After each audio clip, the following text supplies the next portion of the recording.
Bakın, bir həqiqət var. Kişi qadınla müqayisə olunmaz dərəcədə üstündür. Çünkü qadın kişinin yanında insan bile hesab olunmur. Bu həyatda qadın sadəcə bir məhsuldur. Kişi isə o məhsulu istehlak edən, ondan zövq alan istifadəçidir. Diqqət yetirin, ən iyrənc peşəni qadınlar icra edir.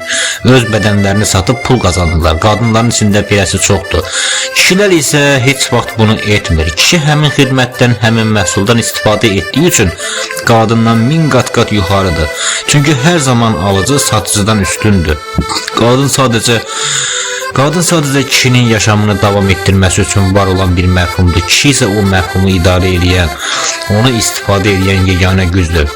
O adam deyirdi ki, əgər kimsə mənim qadını insan belə saymamağımı, onu kişidən qat aşağı görməyimi səhv hesab edirsə, onda yaradılışın özünə baxsın. Niyə Allah insanı xəlq edəndə birinci Adəmi yaratdı?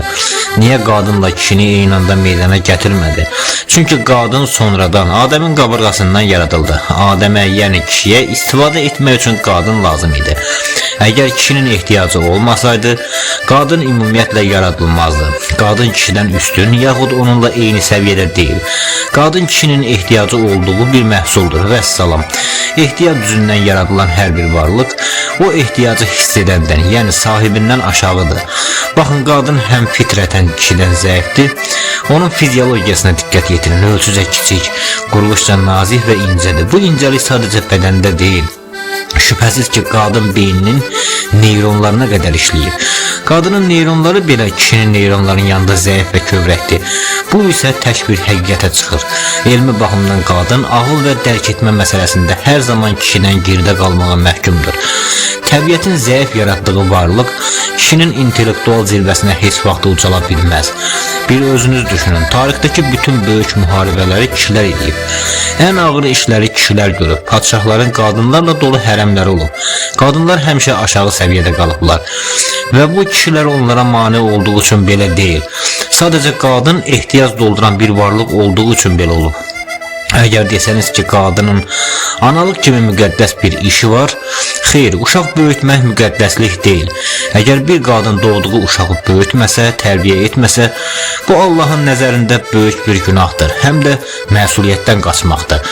Bir işi etməyəndə günah sayılırsa, onu edəndə də fəzilət qazanmırsan, sadəcə günaha batmaqdan qurtulursan. Ana olmaq müqəddəslik yox, sadəcə öhdəliyi yerinə yetirməkdir. Müqəddəs vəzifə odur ki, sən onu etməyəndə günaha batmırsan. Sadəcə savab qazanmaqdan məhrum qalırsan. Uşağı böyütmək, gecələr yoxsuz qalmaq sadəcə yarımçıq işi tamamlamaqdır. Doğmusan, böyütməlisən də. Qadın məhz bunun üçündür. Kişinin nəslini davam etdirmək üçün uşaq doğar.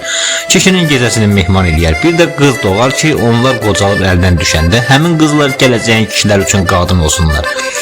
Ümumiyyətlə qadın təbiətən zəif iradəli bir varlıqdır. Bunu mən demirəm. Bunu bəşəriyyətin ən qədim kitabları deyir. İncil və Tövratda qadağan olunmuş meyvəni ilk olaraq Həvva dişləyir. Adəmi isə o yoldan çıxarır. Məhz buna görə də müqəddəs mətnlərdə doğum sancısı qadına bir cəza, bir lənət kimi verilib. Tarixin tozlu səhifələrindən bugünə qədər gələn yol tək bir şeyi sübut edir. Qadın sadəcə canlı bir əşyadır. Üstəlik qadında qürur anlayışı bir illüziyadır. Qadın kişiyə nisbətdə qürursuzdur. Baxın cəmiyyətə, qadın ərinin başqa qadınlara getdiyini, gecəni başqa çarpaylarda keçirdiyini bilir, eşidir. Amma susur. Niyə? Siz buna sevgi deyirsiniz, amma bu sevgidən doğan fədakarlıq deyil. Qürursuzluqdan doğan qorxudur. O sadəcə tərk edilməkdən qorxan bir acizdir. Amma kişidə qürur bir dağ kimidir. Kişi qadını ancaq özünə məxsus bilir və onu bir qala kimi qoruyur. Kişi başqa qadınlarla damaq dadını dəyişdiyi halda öz qadınla eyni şeyi etməyə əsla icazə verməz. Çünki kişinin qeyrət və qürur instinkti qadının hisslərindən qat güclüdür və sarsılmazdır. Gəlin həqiqətin gözünə dik baxaq. Qadının qısqanclığı da, sevgisi də bir illüziyadır. Çünki qadın üçün kişi sevgi obyekti deyil. O sadəcə gündüzlər pul qazanan bir maşın, gecələr isə qapını qoruyan mühafizə xidmətdir. Qadının laqeydliyi o həddədir ki, əri kiminlə istəyir gəzsin, hansı yataqlarda sabahlayırsa sabahlasın. Əgər evə gətirdiyi pul kəsilmirsə, qadın üçün o kişi hələ də yerindədir. Kişidəki sahiblənmə instinkti ilə qadındakı bu tədarükçü axtarışı arasında uçurum var. Məhz buna görə də kişi üstündür yoxsa qadın sualını ağlınızın ucundan bile keçirməyin. Bu üstünlük fəlsəfənin və elmin tozlu rəflərində də özünü göstərir. Baxın tarixin ən dərin qatlarına. Dünyanı sarsıdan filosofların, mütəfəkkirlərin hamısı kişidir. Niyə? Çünki qadın zəkası okeanın dərinliklərinə inə bilmir. O sadəcə səthdə üzən görüntüyə aldanan bir mahiyyətdir. Dərinlik kişinin, səthlik isə qadının qismətidir. Bu təqqir deyil, bu inkar edilməz bir faktdır. Tarixin tozlu rəflərindəki kəşflərə, texnoloji zəfərlərə və fəlsəfi sistemlərə baxın. Orada qadın barmaq izləri təklükdür. Sadəcə kişilərdən çox olmalarına rəğmən yaradıcılıq meydanında qadınlar həmişə kölgədə qalıblar. Çünki yaratmaq üçün lazım olan od qadının səthi ruhunda sönüb gedir. Lakin qadının ən böyük acizliyi onun öz cinsinə olan xəyanətidir. Bizim cəmiyyətin namus dramlarına baxın. Bir kişi xəyanət edəndə qadın öz ərini, o xəyanətin əsl memarını bağışlayır. Amma bütün nifrətini kənardakı qadının üzərinə qusur. Niyə? Çünki qorxaqdır. Çünki gücü öz ərini sorğu-sual etməyə çatmır. Öz həmcinsini parçalamağı ərini sorğu-sual eləməkdən daha asan hesab edir. Bu həmrəylik deyil, bu zəiflərin bir-birini yeməsidir. Qadının qəhrəmanlığı sadəcə özündən daha zəif olanı günahlandırmaqla bitir. Bəli, həqiqət budur və bu həqiqət qadının öz içindəki o qorxaq kölgəni hər gün biraz da böyüdür. Qadın xisləti xəyanət və sözbazlıq üzərində qurulmuş bir labirintdir. Kişi şərəfi bir sirri məzara qədər aparmağa qadirdirsə, qadın ruhu o ağırlığı daşıya bilməz. Çünki qadında sir saxlayacaq o polad iradə yoxdur, o kişi ləyaqəti yoxdur. Tarixin ən çirkin səhifələrini vərəqləyin. Nikah diplomatiyası bizə qadının sadəcə bir mübadilə vasitəsi, canlı bir əşya olduğunu sübut etmirmi? Daha dərini isə qadının əllərindəki zəhərdir. Krallar, dövlət başçıları, peyğəmbərlər və imamlar tarixin ən böyük sütunları həmişə bir qadın hiləsi, bir qadın zəhəri ilə yığılıblar. Bu qadının nə qədər etibarsız və təhlükəli bir məxluq olduğunun ən qanlı sübutudur. Və ən böyük həqiqət səmada gizlənir. Əgər qadın etibar ediləcək ali bir varlıq olsaydı, niyə minlərlə peyğəmbərlər, ondan sonra imam və böyük ariflərin hamısı kişidir? Çünki yaradan belə qadın xislətinə sirlərini əmanət etməyəcək qədər onu yaxşı tanıyır. Allah qadınlara etibar eləmir. Bəs siz kimsiniz ki onlara güvənəsiniz? Güvənirsiniz.